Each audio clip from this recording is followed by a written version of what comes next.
All right, let's get going. Hi, everybody. Welcome. My name's Jonathan Corrado, and I am delighted to welcome today's speaker. He is the author of this fantastic book right here called Hinge Points. Dr. Siegfried Hecker is professor emeritus at Stanford University and formerly worked for 34 years at Los Alamos National Laboratory, where the first nuclear weapons were developed in the early 1940s. From 1986 to 1997, Dr. Hecker, or known affectionately as SIG, served as director of the Institute, the fourth successor of Robert Oppenheimer, the father of the atomic bomb, who is the subject of an upcoming movie by Christopher Nolan coming out this summer. As a nuclear scientist, SIG is one of the defining figures of America's nuclear program, and after reading this book right here, I might suggest that he could be the subject of his own movie directed by Christopher Nolan, because he's really just had a fascinating life. SIG is not only extremely knowledgeable about nuclear weapons from a technical point of view, he's also a nuanced strategist with a keen sense of diplomatic history, and he's also a very compelling writer. His new book, Hinge Points, right here, has the heft of Dom Oberdorfer's Two Koreas, if you've ever read that, the intrigue of an Ian Fleming novel, and the humor of Dr. Strangelove. Needless to say, I recommend it for reading. It's entertaining and informative, a springboard for core debates about the security and diplomacy of the Korean Peninsula. Before we get started, I want to thank the Korea Foundation, which sponsors today's program, and all of our corporate sponsors for their support. We are welcoming your questions live, so you can send those to policy@koreasociety.org to our virtual viewers, and to our in-house audience. We'll get a chance to bring the microphone over to you for your questions after the conversation. So with that entirely too long introduction, Sig, thank you very much. Appreciate you joining us today. Jonathan, it's my pleasure to be here with you. And ladies and gentlemen, it's a great pleasure. So let's get to the first scene in the book, which, rather like an Ian Fleming novel, we jump in media res. We're right in the middle of the scene. You're in the radiochemical laboratory at Yongbyon, holding North Korean plutonium in your hand. So I just want to ask, how'd you get here, and what were you up to at that point? Well, thank you, Jonathan. First of all, ladies and gentlemen, my hand is still here. Now, of course, I've had a little experience of working with plutonium before this particular event. I was a summer student at Los Alamos in 1965 and actually handling plutonium. So I had a little experience, so it didn't particularly bother me, nor was it a concern. So how in the world did I get inside of a North Korean, nuclear laboratory? The real reason for that goes back to my Stanford colleague, John Lewis. A number of you knew John Lewis. He did track 2 activities, non-governmental, non-official, with China, and then he did them with North Korea. And he'd been in North Korea like 8 times before 2003. The North Koreans invited him to come back. And for reasons of complexity of what was going on in North Korea at that time, they said, we're going to show you our nuclear facility. I was still at Los Alamos at that time, and John called me and he says, you got to come to North Korea. I said, John, I don't want to go to North Korea. And I've been in Russia, I've been in China, I've been I do not want to go to North Korea. For those of you who knew John, he was really persistent and intense. I wound up in North Korea. In early January of 2004. And this was a time where, for those of you who know about the Korean Peninsula history, is after the Bush administration took over, they essentially walked away from what was called the Clinton administration agreed framework. And they did so after an October meeting in Pyongyang. Once they walked away, the North Koreans, who had essentially frozen their facilities which could produce plutonium, extract plutonium, they went ahead and restarted everything. And the reaction from the United States was like nothing. And so North Koreans must have said to us, oh my God, we went ahead, we extracted the plutonium, we built the bomb, and nobody seems to care. So they wanted to tell somebody and show somebody. So I wound up there with John. They took us into the reactor that makes the plutonium, and I was able to make some assessments. Then they took us into what was called the spent fuel pool, which is where the old plutonium sitting in what we call spent fuel was being cooled in a big pond of water for 8 years. and they essentially demonstrated it was no longer there.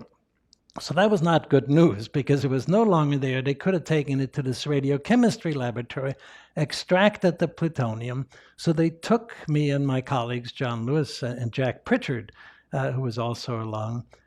They took us through there, and then they took us in a conference room and they said, okay, Dr. Hecker, we've now shown you our deterrent. That was the intent of this visit. And I said, no, wait a minute. I didn't, I saw the radiochemical laboratory. I asked you all the questions, all the chemistry, the metallurgy. But, they said, how would you like to see our product? And I said, you mean the plutonium? And they said, yes. I said, sure, I've seen lots of plutonium in my lifetime. And lo and behold, they went out the door, they waved out, and so they obviously had all of this set up. In a few minutes comes a couple of technicians, in the white suits. They put this box on the conference room table. It was a red metal box, opened it up, took out a white wooden box, slid off the top. There were 2 glass jars, actually marmalade jars they looked like, with screw-on tops, and they had a plutonium powder and plutonium metal. And they said, that's our product. I looked at it, they took it away, and I said, okay, what am I going to do when I get back to the United States? There's so many skeptics in this country. They figured for the most part, the North Koreans would pull the wool over my eyes.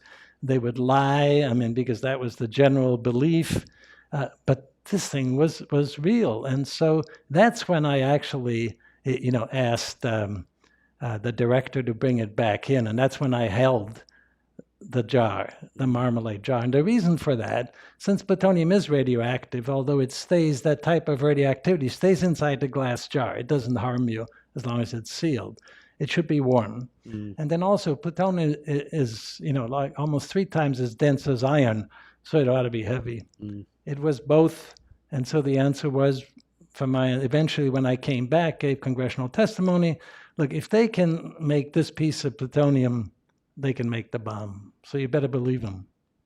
This strikes me as such a delicate dance between you and between the nuclear scientists at Yongbyon. Because on the one hand, they want to prove that they got the bomb, right? They want to show without a doubt we've got our nuclear deterrent now, because this time when you cross the nuclear threshold is incredibly precarious. You're very vulnerable to a preemptive strike, but as soon as you can demonstrate we got it, that makes you a little bit more shielded from that kind of preemptive strike.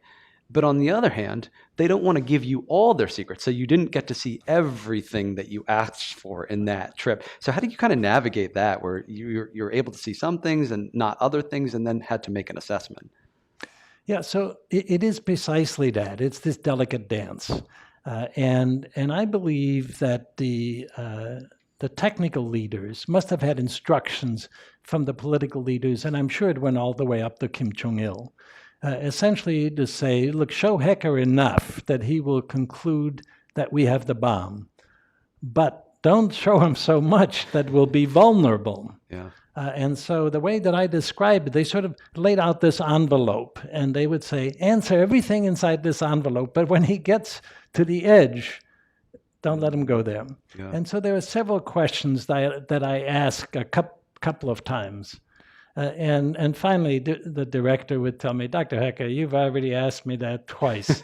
I told you I'm not authorized to tell you that. Yeah. So yeah, it was a fantastic dance of essentially making sure I learned as much as possible, and they showed me as much as they wanted to, but not too much. Right. And that's what I describe in the book. So you really have to read the book to get the sense of that sort of interchange. But let me just tell you, they were technically very competent and very honest. So this was not your only trip over the course of 2004 to 2010. You went back many, many times, and your last trip was a bit of a whopper. You saw something that you didn't anticipate seeing. So could you tell us a little bit about that? Yeah, actually, people talk about the fact that I've been there 7 times. Quite frankly, my wife talks about the fact that I've come back 7 times. So I was there 7 times, from the first one that we just described, where the issue was, look, they've done enough that we should conclude that they have the bomb. And then each of those visits, and it was one per year up to 2010, they had a message for me that they wanted to get to the government. I mean, they realized I was not a government employee, but they also realized that I was well connected to the government, and so that I would certainly come back home and discuss this, with government officials. So I did all of that. Let me just say the second one was also really interesting because it was during the second Bush administration where the Bush administration, President Bush changed out some of the important characters. So Condi Rice became Secretary of State, and Chris Hill became the envoy to North Korea. And they gave him a little bit of rope to sort of try to get things diplomatically pointed in the right direction. And we were going back as they had a recess between two parts of the six-party talks. And the North Koreans, Vice Minister Kim Gae-kwan, wanted me to make sure that I took back the message that, look, we need a light water reactor. That was the essence of the agreed framework, the Keto deal. Those were two. He said, we need a light water reactor. And essentially, even though I tried to tell him, I said, look, that takes too long. Why don't you, if you want electricity, go with conventionally fired power plants. Then he said, Dr. Hecker, you don't understand my country. No light water reactor, no deal. So this is part of the six-party talks. They're trying to bake in. So this was in between the two parts of the six-party talk. I came back, I talked to Secretary Rice, and at that particular time, then Chris Hill went back in and they signed what's called the September 19, 2005 joint statement, which in essence had all of the right pieces that they're going to normalize relations, they're going to shut down the facilities again. But right after they signed this, Chris Hill had to introduce a unilateral Washington statement, and that statement basically walked everything back. And so the North Koreans walked away, eventually wound up testing in 2006. That was my next time I was back, two weeks after they tested, and they wanted to convince me, look, the test worked. It turns out it didn't work all that well, but that was their message. Then the one you referred to. Can I ask, how did you know that the test didn't work that well? Was it something that you learned on site during the visit that convinced you that, or did you know through other evidence? No, actually, that one, those are the things that are reasonably straightforward, and that is that the testing is done underground. It's not done in the. It was tested underground.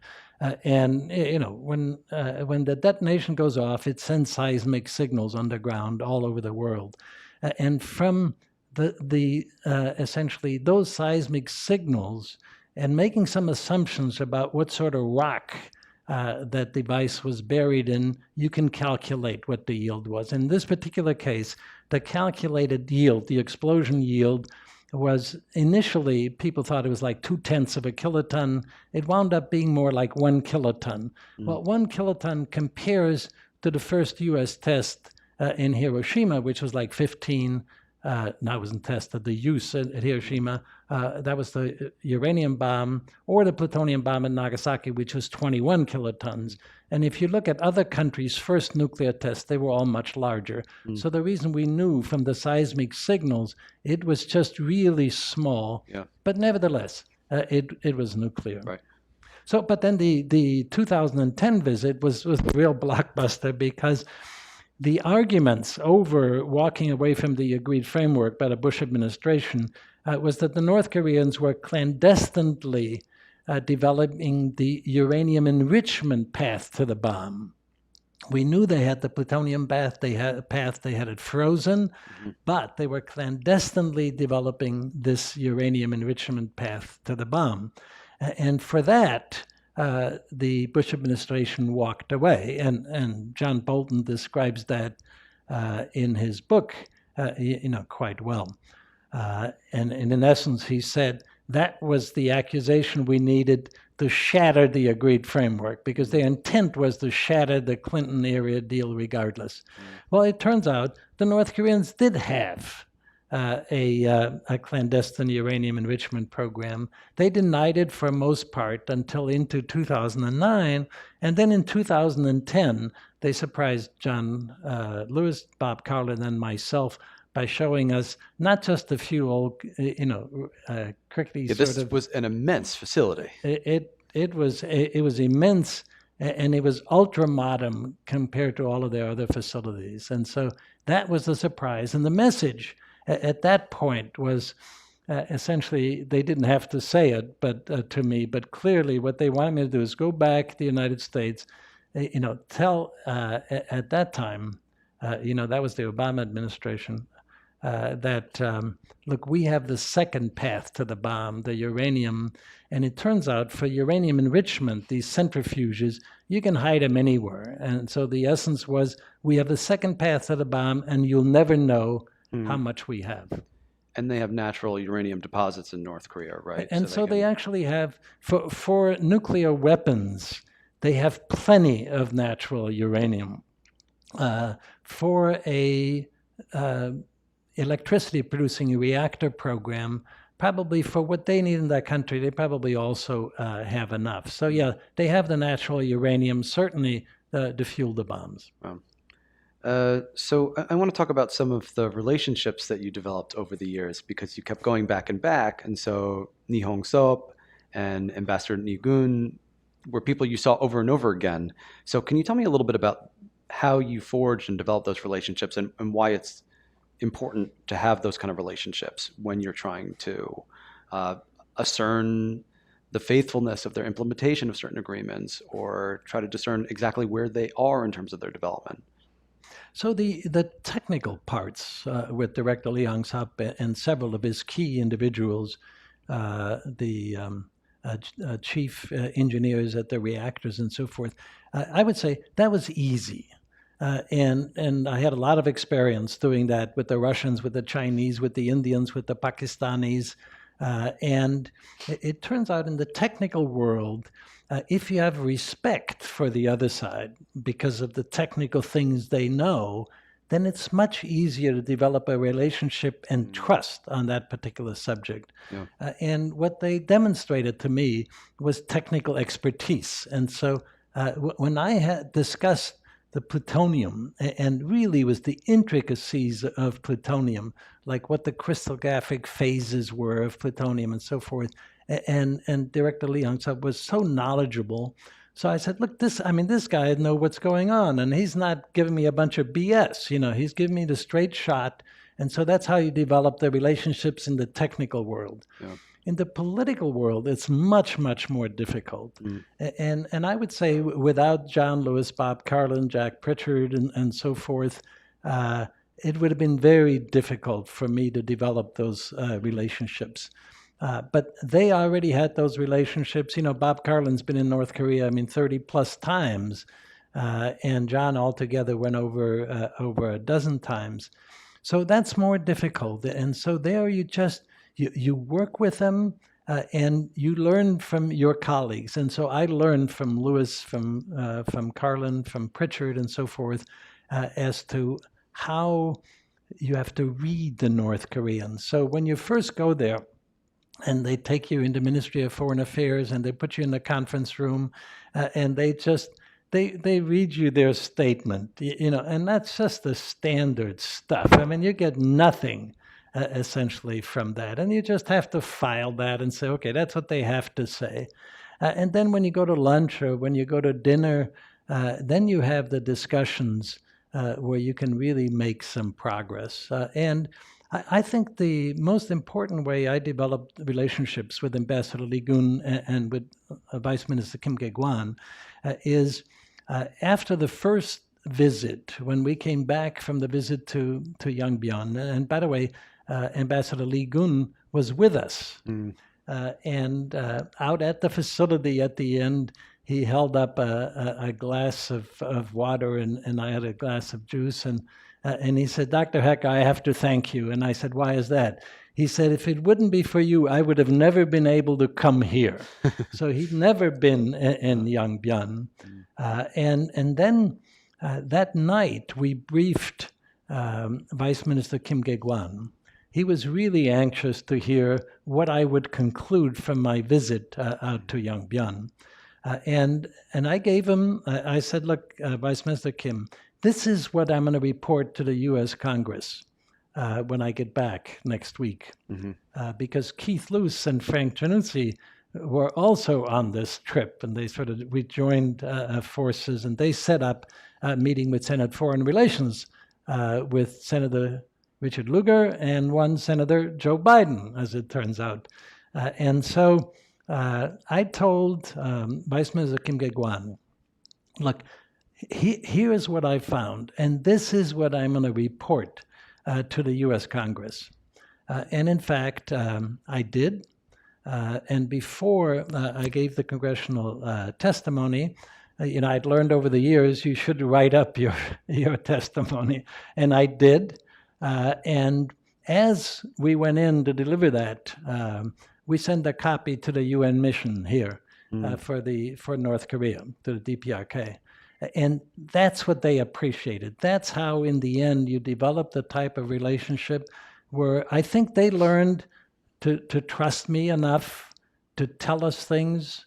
And in the end, that's the sort of relationship that you have to develop. Excellent. Thanks so much. But they still, even though they trusted me, they would trust me that I would tell the truth about what I saw. Yeah. They had to take their chance on what I would conclude from that. Right. For example, in the enrichment facility, which is a good example, what they wanted me to do was to come out and say, these guys have a modern, centrifuge facility. They can enrich uranium. They're going to be able to make the uranium bomb. That's what they wanted to do.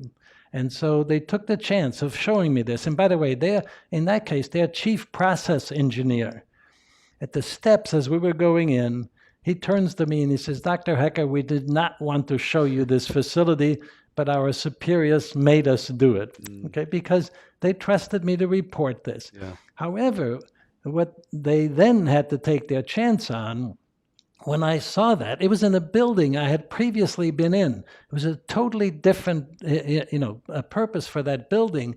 I said, if this thing is real, which it certainly looked real, they had a centrifuge program for a long, long time, and they have one someplace else. That's the risk they had to take. Yeah, yeah. And they kind of shuffled you along a little quickly so that you couldn't take too much of a long view. That was the only visit to North Korea where I felt that I was really being ushered along much faster than I wanted to go, yes. Okay, so I want to offer an idea for what one of the main points maybe is of this book, and you can tell me if I'm wrong or what kind of ideas you have about this. But it seems to me that one of your precepts is that for North Korea policy, from the U.S. point of view, better has often been the enemy of good, and we've forsaken opportunities for potential diplomatic engagement in pursuit of ideal goals which might not be pragmatic, on the table type solutions. So is that a fair characterization, would you say? Yes, it is. And what I tried to do in the book is sort of put this into the spirit of Hinge Points. And so that's exactly the point that I try to make. And the way that we get the Hinge Points, again, I explained that in the book, is that I believe, and I think we have sufficient evidence, certainly, that my colleagues and I believe, that the North Koreans, and particularly Kim Il-sung, around 1990, sort of made a pattern break in behavior. From the Korean War, the post-war time, and then with the end of the Cold War, he essentially made the decision that he would seek accommodation or normalization with the United States.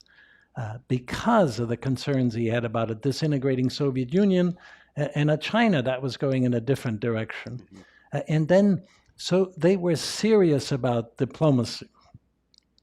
However, being what they are, and by the time certainly of 1990, North Korea was no match for South Korea economically, militarily, and then particularly militarily, South Korea backed up by the United States and UN forces. So they knew they were weak. So they were not going to take any chances. And of course, the North Koreans never wanted to look weak in the first place. And so how are they going to get a military capability that makes them look stronger? Essentially, they must have concluded their only chance is nuclear. And so what I try to explain in the book is that I believe North Korea has had this dual track policy.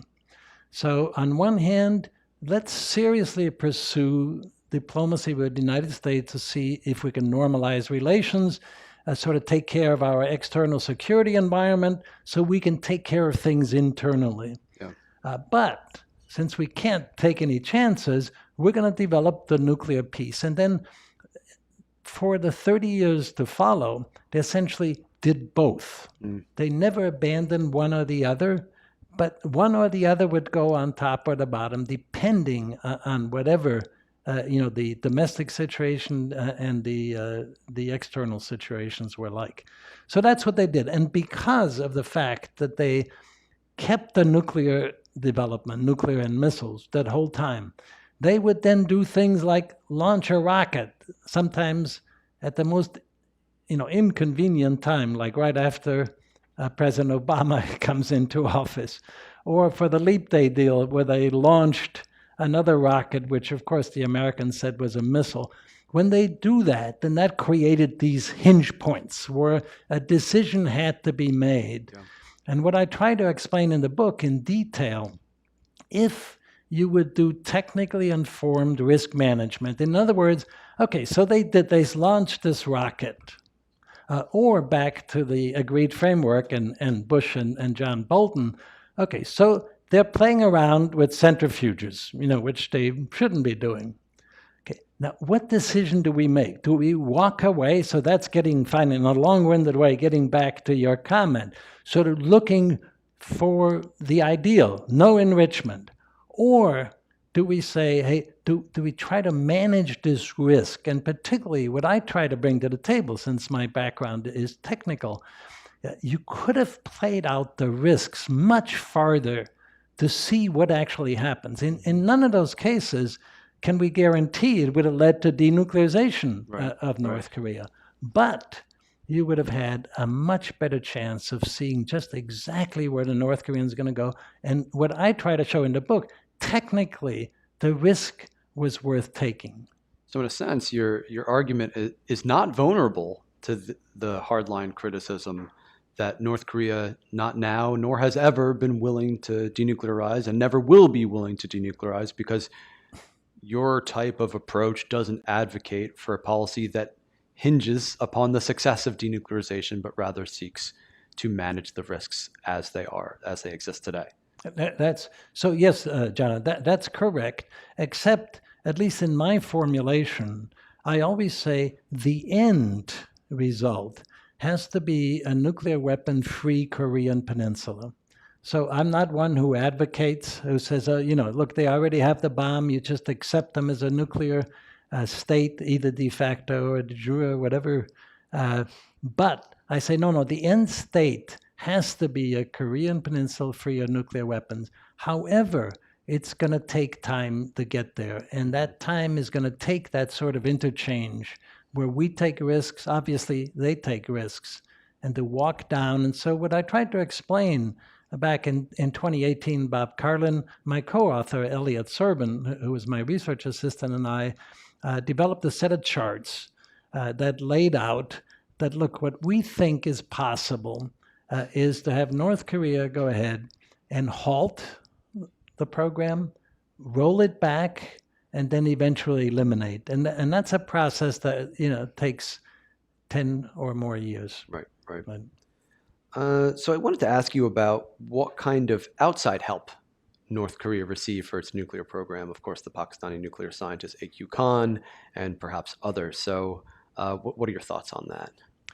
So this is one part of the story that will continue to have to come back and look at, particularly as the archives from various countries that are very difficult to get into become available. Archives of North Korea, archives of Syria, archives of Pakistan, of Iraq, Iran, and so forth.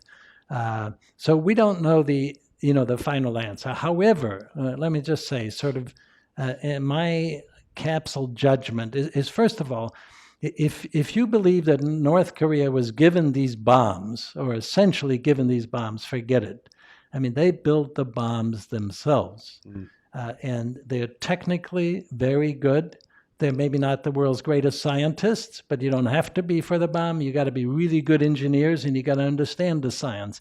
And they've demonstrated in my visits they know how to do that. Besides, the bottom line of that is they've done 6 nuclear tests. As I said, first one didn't work so well, but the other 5 worked just fine. And the last one particularly, was big enough to be a hydrogen bomb. So they demonstrated they can do this. And then, the best I can put it together, they've been so clever in being able to put the pieces together from every place else that you can imagine. So very early on, they went to school on the Soviets.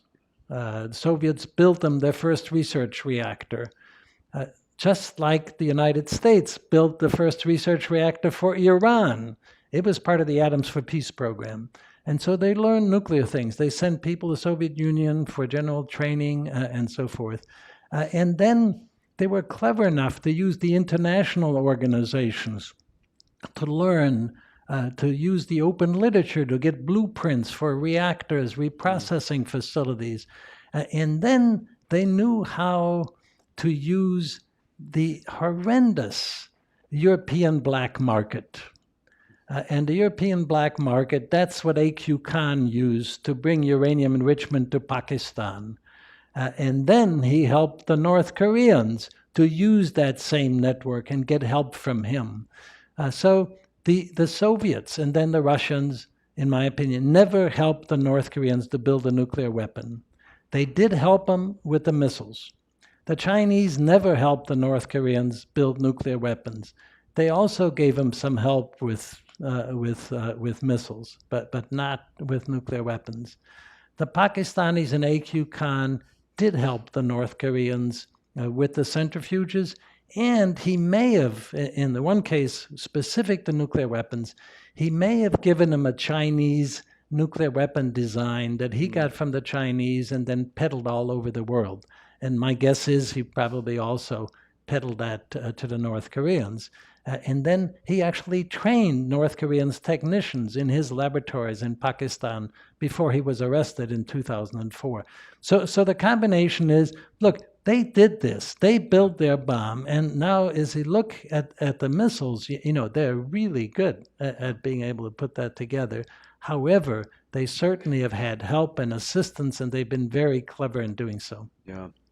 And now how about the opposite direction of proliferation, and in particular, the most alarming, which you mentioned in the book, is Syria and potential for future similar kind of proliferation?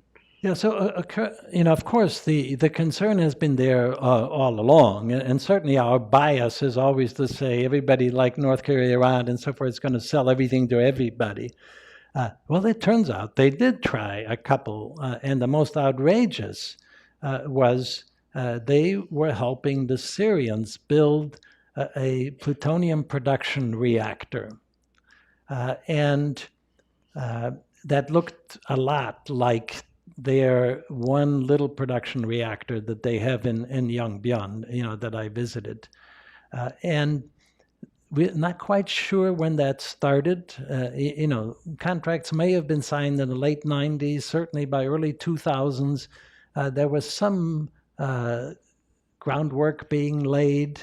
But the amazing thing of that, even the Israeli Mossad didn't know of the reactor until early 2007.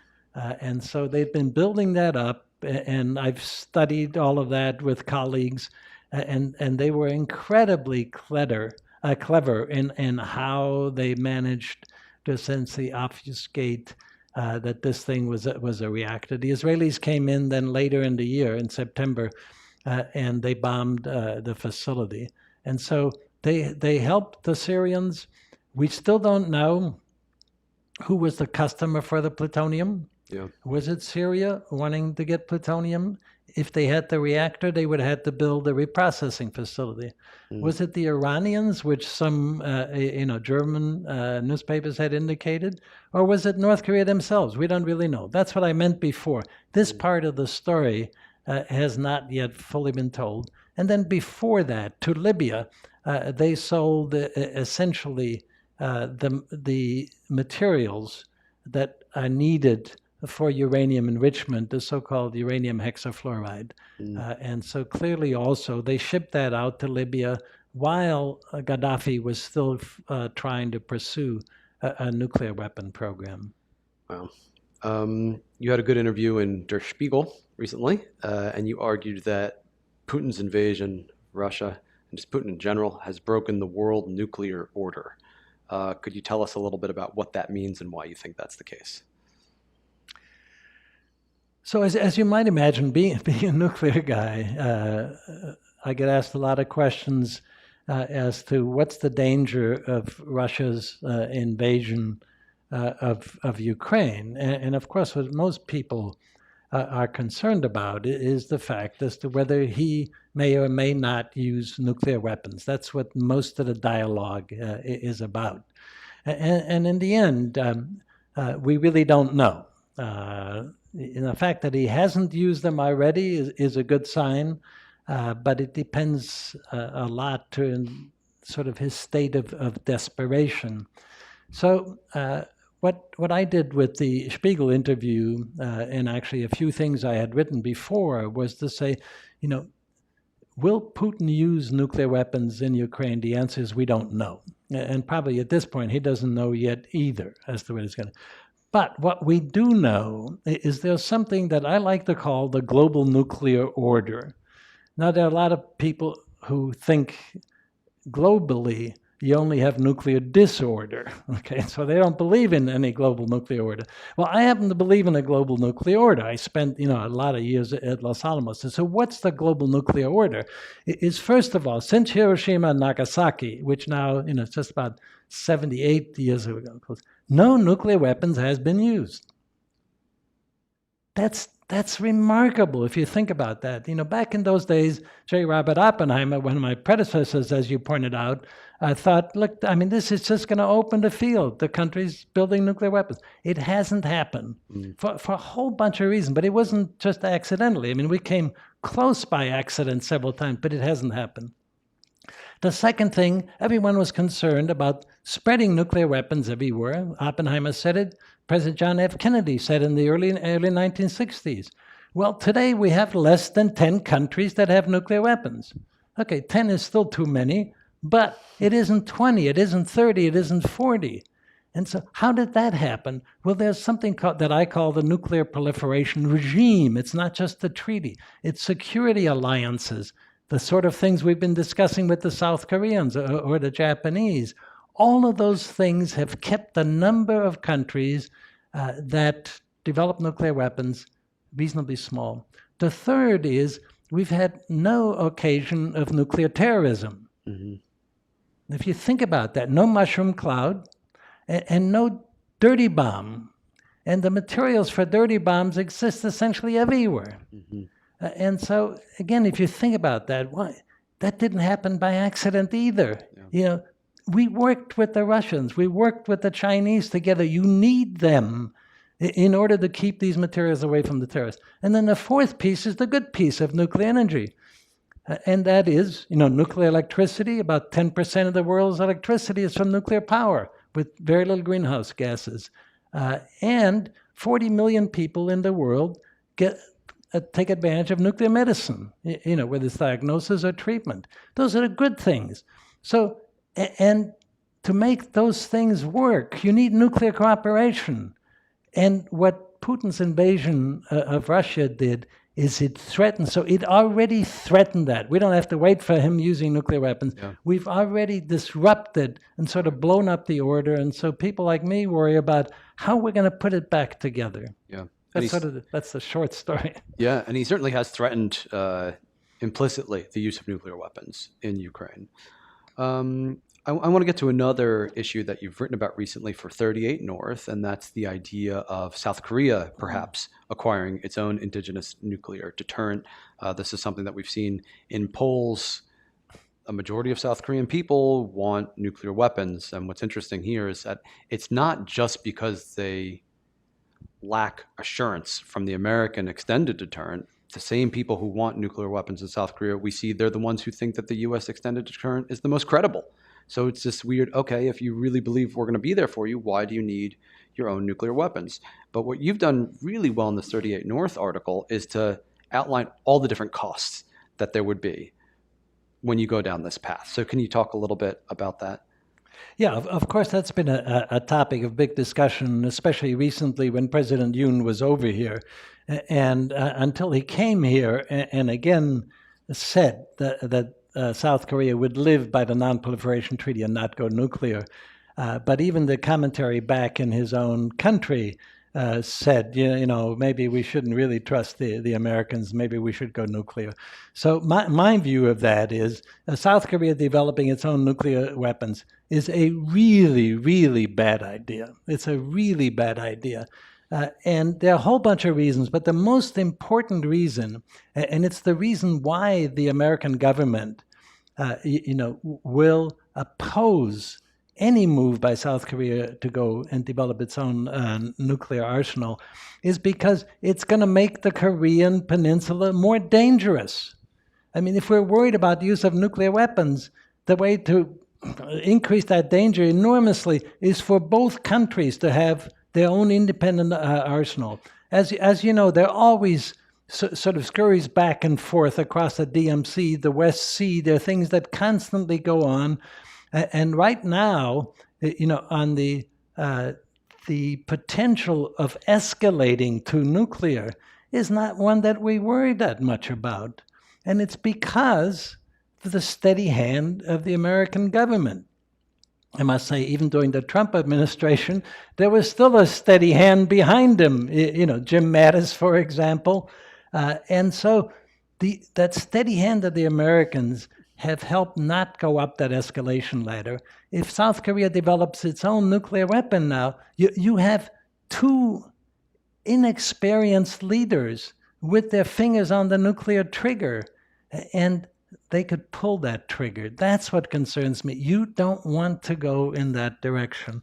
So that's the first thing. The other thing that's just not appreciated, it seems to me in South Korea, it almost is like a matter of pride. Well, if the North can develop nuclear weapons, we can. Of course they can. South Korea has the best nuclear, reactor industry in the world. I mean, it's just, my colleague Chaim Brown and I have been there a number of times. It's an amazing place. Of course they can do this. But they don't want to do this. And it's not just a question of can they build a bomb. Yes, they can build a bomb. But what they need is an arsenal. If they're going to counter North Korea, they have to build an arsenal. And what's not appreciated in North Korea, just the immensity of what it takes to build a nuclear arsenal then that can deter and counter North Korea. Right now, you have that. And just one more thing I would add from an American standpoint, the most important thing is not, are we willing to use nuclear weapons to protect North Korea? We're willing to use whatever it takes. We don't need nuclear weapons to deter North Korea. And so that's, in essence, the situation we have. We have an alliance with South Korea. What's important is the alliance and not what weapon we're, willing to pull out. So that's my view. Thank you. You're keeping track of the time, right? I'm keeping track of time. So we've got a bunch of audience questions. I'm going to read the first one here that we've gotten from our virtual audience, and then I'll ask our wonderful interns, Yehuda and Jiwon, to come up front to come get questions from you all. So please get ready, start cogitating, and raise your hand. If you have a question, we'll come over to you and make sure you have that opportunity to ask it. So a pair of questions that are similar, so I'll bundle them together. So Richard Rodez from Russell & Co. Inc. and Sarah Burkhardt from the Institute for Science and International Security want to know about what capabilities North Korea has outside of Yongbyon And what is the distribution of its nuclear assets across the country? Do we know about that? What other facilities they might have outside of Yongbyon? Yeah, there are few facilities that we know of, but rather little when it comes to sort of the nuclear weapons complex. What we know the most about are the missile bases. And these are tracked very carefully by the CSIS in Washington and also by the Center for Nonproliferation Studies in Monterey. There's an NTI website. I encourage you to go look both CSIS and CNS NTI up. And they've cataloged all of these places. And then, of course, North Korea has also shown us so much of that. Mm-hmm. They show it on KCNA and so forth. So we have a pretty good sense of where those facilities are. The North Koreans have demonstrated, though, that even though we may know where they are, they're making it more difficult for us to ever take those out. So they want to develop submarines, road mobile, capabilities, solid fueled missiles, which can be erected quite quickly, not like liquid fueled missile. So we know that. On the nuclear part, we know where the uranium mining facilities are. Keep pretty close track of that. We know where their nuclear test site is. The one that they blew up back a few years ago, but essentially have been working on to reconstitute and more or less have been ready to do a test for the last year. So we can watch those places, okay.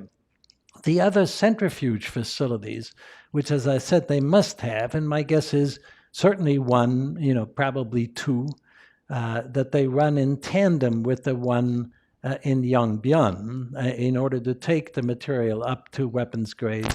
There have been several sort of guesses as to where those facilities are. So we have some idea, but we're really not sure. At least at this point, I'm not convinced. Then that gets us, let me actually use this as the occasion to say when you ask nuclear weapons and what do we know, there are three important things to keep in mind for what you need for nuclear weapons. One is the bomb fuel, plutonium or highly enriched uranium. The second is weaponization, that is the design, and building and testing of nuclear weapons. The third is missiles. So I just said on the third, we sort of follow that. The North Koreans show us a lot on purpose because they want us to be scared of these big missiles. The middle one, the weaponization, essentially, we have no idea where those facilities are. Where they have the computers, where they do the physics, where they do all of that. We don't know. There are no signatures associated with that. The only signature is the bottom line signature. When they do a nuclear test, then we say, okay, 15 kilotons, that's like Hiroshima. 200 plus kilotons, that's probably a hydrogen bomb. But where they actually build them, we don't know. Yeah. The first one, the plutonium, the highly enriched uranium, again, the plutonium we know. We watch Yongbyon. It can't hide a reactor easily. And the centrifuge facilities, they have some other ones, but we don't know for sure. The fact that Yongbyon was on the table at the negotiations at Hanoi sort of suggests for me that they do have weaponization facilities outside of Yongbyon. That would just be my inference of that. Would you agree? Well, yes. There's no question they have the other facilities. The question was Yongbyon still an important part of North Korea's nuclear program? And the answer is yes. And even though at the time, most pundits and policy people also agreed that Trump walking away from that deal was a good deal because indeed they weren't giving up all their nuclear programs. And I said then, and I say it again, particularly say it again now, it was the wrong decision to walk away because getting back and shutting down Yongbyon, first of all, Yongbyon was not an old, used-up facility. They've continued to use Yongbyon. They've gone back to making more plutonium. They continue to produce more highly enriched uranium, that they do that in tandem with some other facilities. And if we had gotten in there, could have answered some of the key questions that I've been still concerned about as I ran through that facility in 2010. We couldn't get all the answers. It was important to get back in, and I would give almost anything to get back in because it will allow us to have a better sense of what else they have, in another place. So you would go back. If you were called up again, you got the opportunity this year to go back into North Korea, you would answer that call, you would go back there. So I would go back. Actually, I must I've been in Russia, as I told you many times. Today, I would not go back to Russia, unfortunately, until things change. Yeah. To North Korea, I'd go back tomorrow, particularly if they would give us the opportunity to get into those places. So the situation with the Trump. So if you read the book, and I try to develop in detail. And the person who really helped me write this part on Trump is John Bolton. Because John Bolton brags in his book how he essentially managed to get Trump prepared to walk away, from any deal. Bolton says, no deal whatsoever, walk away. And he takes great pride in essentially explaining how he got Trump to that point. Well, as far as I'm concerned, it was a huge hinge point. And the question was really not so much how much are we getting in return for relieving, some of the sanctions or dropping the sanctions. The point was we needed to do a lot more work. We needed to understand much better. And for that, it was worthwhile to actually look at that balance.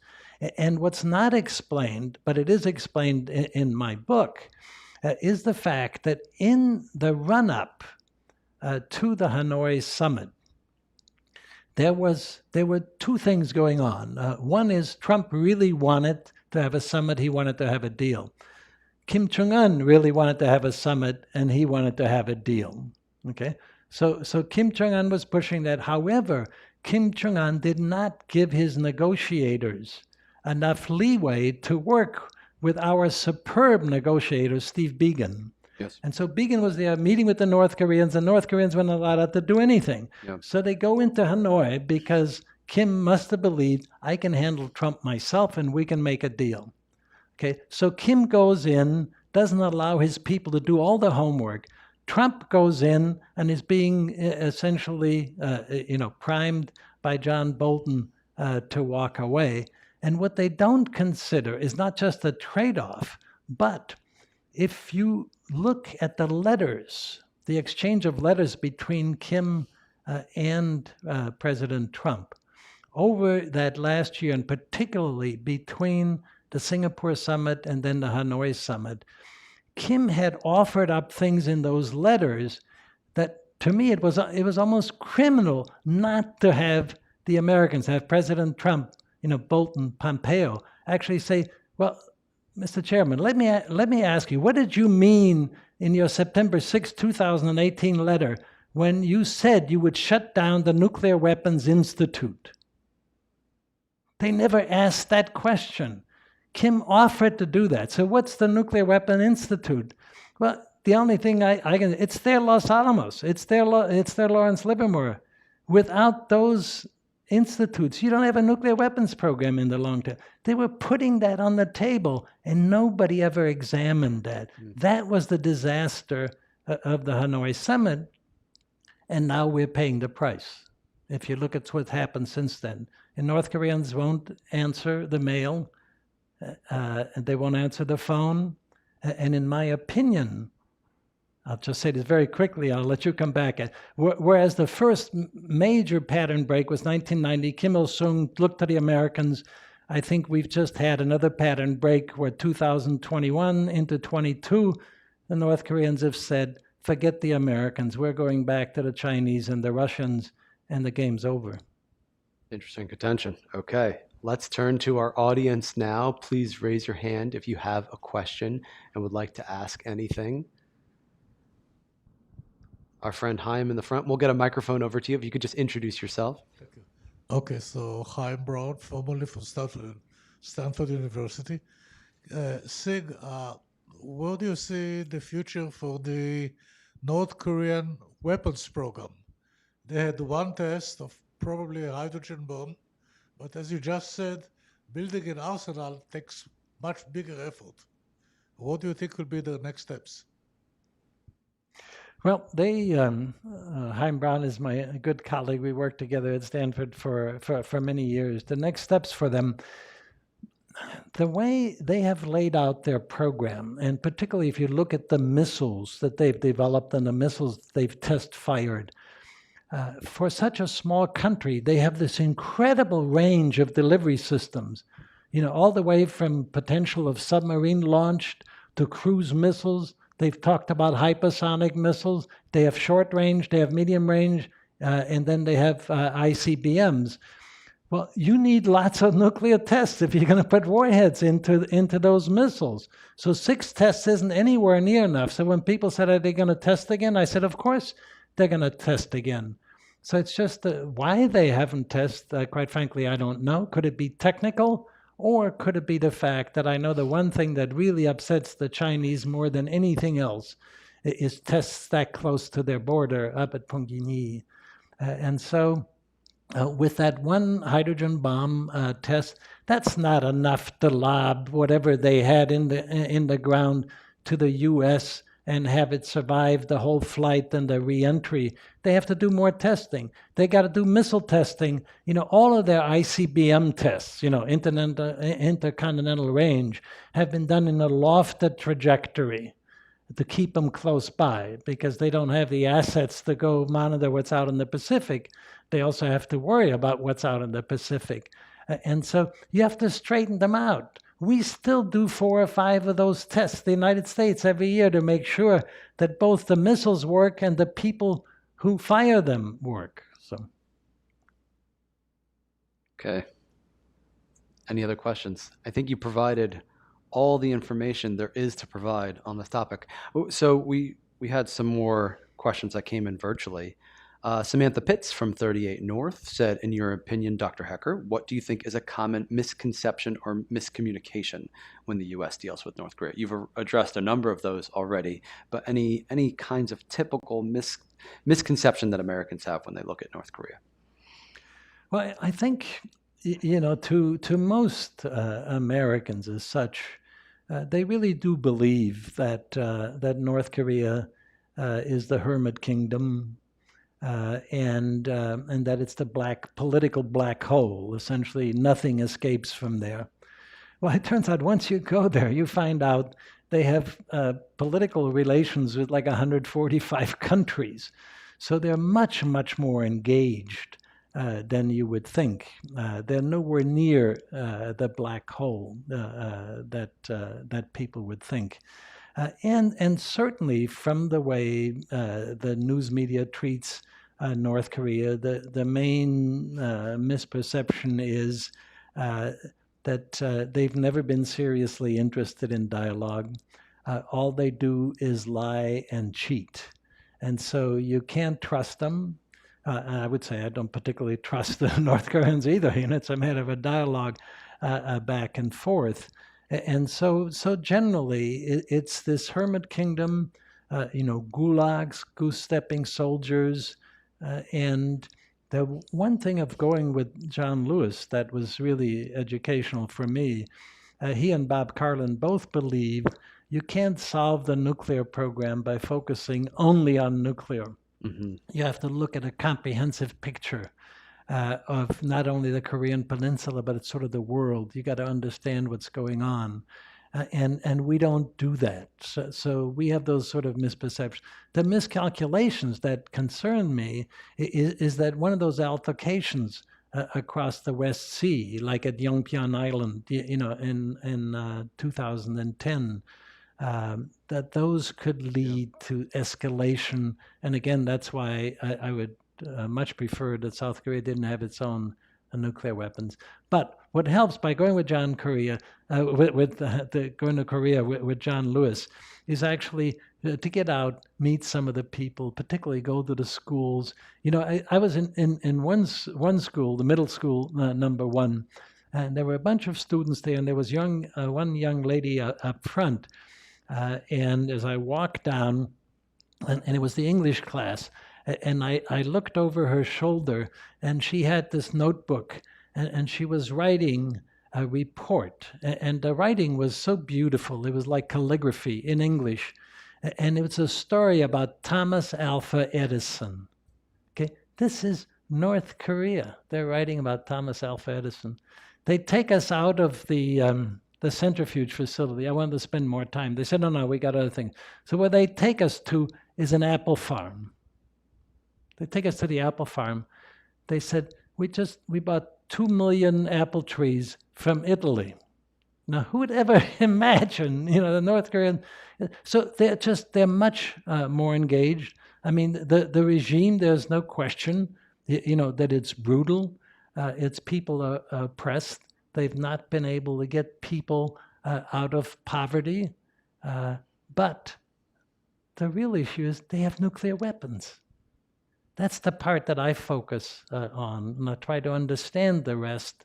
But the part I focus on is nuclear weapons. What I try to explain in the book is the way we got there. It didn't have to be that way.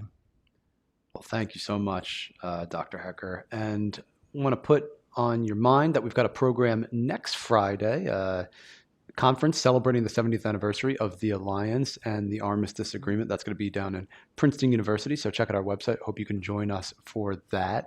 We're back here June 15th talking about North Korean human rights and human stories with a great collection of scholars and media personalities from South Korea, so hope you could join for that as well. Thank you so much to all of our wonderful interns who are helping out today, Yehuda and Jiwon. Thanks to Claire in the back, our communications officer. Thanks to Peter, who was doing all of the technical aspects, putting this production on. Thanks very much to all of you for coming out. Today we've got dumplings, so please come and enjoy, hang out with us, eat some dumplings, and please help me to thank, most of all, our wonderful speaker for today, Dr. Siegfried Hecker. Thank you.